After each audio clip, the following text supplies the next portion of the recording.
It started with a question Ren never expected. Kaito came suddenly and said, "Be my boyfriend." Kaito didn't even look at him when he said it, just stared at his coffee like it had the answers. Ren was confused by this new bold declaration and could only say, "Excuse me?" Kaito looked really tired and with puppy eyes to him to convince him while explaining, "My ex won't stop texting. Keeps showing up. I told him I moved on but he doesn't believe me. If he sees us together, maybe he'll back off." Ren was a bit moved seeing this antic of his best friend but was still full of suspicion and shock. "Why me?" he asked bewildered. "Because you're quiet, low-key, and you wouldn't fall for me," Kaito replied while explaining his points with full seriousness. Ren was taken aback but found it funny. "Yeah, totally." Ren smiled tightly.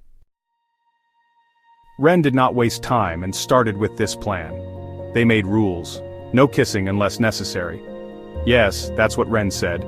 Because Kaito had weird habit of kissing his cheeks pretending to be foreigner, but Ren clarified, he did not want such greetings till this play is going on, as it would be awkward. Kaito agreed, behaving like an obedient child. No texting unless it's part of the act. Came next. And absolutely, no falling in love. Ren said, although in a joking way as Kaito chose him specifically for this. Kaito looked but hid that fact by laughing. He slung his arm around Ren's shoulders so easily, and they started a new life of pretend. They laughed louder when Ren made a rare joke. Kaito pulled him behind him protectively when they crossed paths with the ex, but Kaito soon found Ren in thoughts and keeping more quiet. "You okay? You look off." Ren would nod, always nod. Even when his heart was screaming, that this pretend is getting to his head maybe, but what could he do? Kaito started walking him home, then waiting outside his lectures, then showing up with bubble tea Ren never asked for. Ren told himself it was all pretend, he kept saying that. He really liked Kaito. It was first for him to feel so attached to someone. But Kaito looked at him like he was the only real thing, and that terrified him. It was Kaito's birthday. His friends threw a party. Ren didn't want to go but Kaito texted, "It'd mean a lot if you came." So he did. Midway through the night, someone asked how they started dating. Kaito smiled. Kaito explained proudly, "He saved me." Then without warning he kissed Ren in front of everyone. Ren was shocked at first but found himself engrossed soon. It was soft, slow, way too real. But Ren broke from the kiss as well as a dream. Ren walked out moments later, heart pounding, vision blurry. Kaito found him on the dorm rooftop. Kaito asked, "You okay?" Ren said, "We said no kissing unless necessary." He spoke very softly. Kaito couldn't answer that, so he just said out of instinct, "It was necessary." "For who?" Ren said, finally looking at him with a bit of moisture in corner of his eyes. Silence. Kaito was shocked and could only murmured, "For me."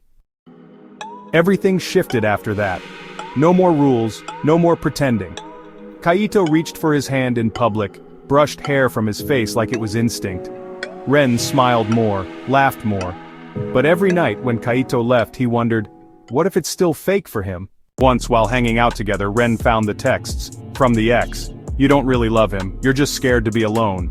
Ren kept reading it again and again although Kaito hadn't replied. But he hadn't deleted them either. Ren disappeared that night. He couldn't bear the anxiety anymore. He needed to relax and make up his mind. No calls, no messages. Kaito found him on the same rooftop that night. Kaito looked worried and disheveled. "Where were you? I have been trying to reach you all day." Ren was deep in thoughts. "Wasn't I supposed to not fall for you? What are we really doing? What are you doing?" Kaito's face crumpled. Kaito stride towards him and hugged him. "Too late. I fell first, and that is that. What I am doing is being a perfect boyfriend for you, and what you are doing, that you need to change and love me. Simple." Ren was shocked with this sudden force and came out of his dilemma. Yes, it was simple, he just needed to trust a little more. Epilogue.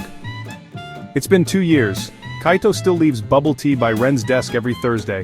Ren writes poetry now, about messy, painful, real love, and sometimes he reads it out loud to Kaito, who always listens like every word matters, and with admiration in his eyes. Because this isn't pretend anymore, this is home.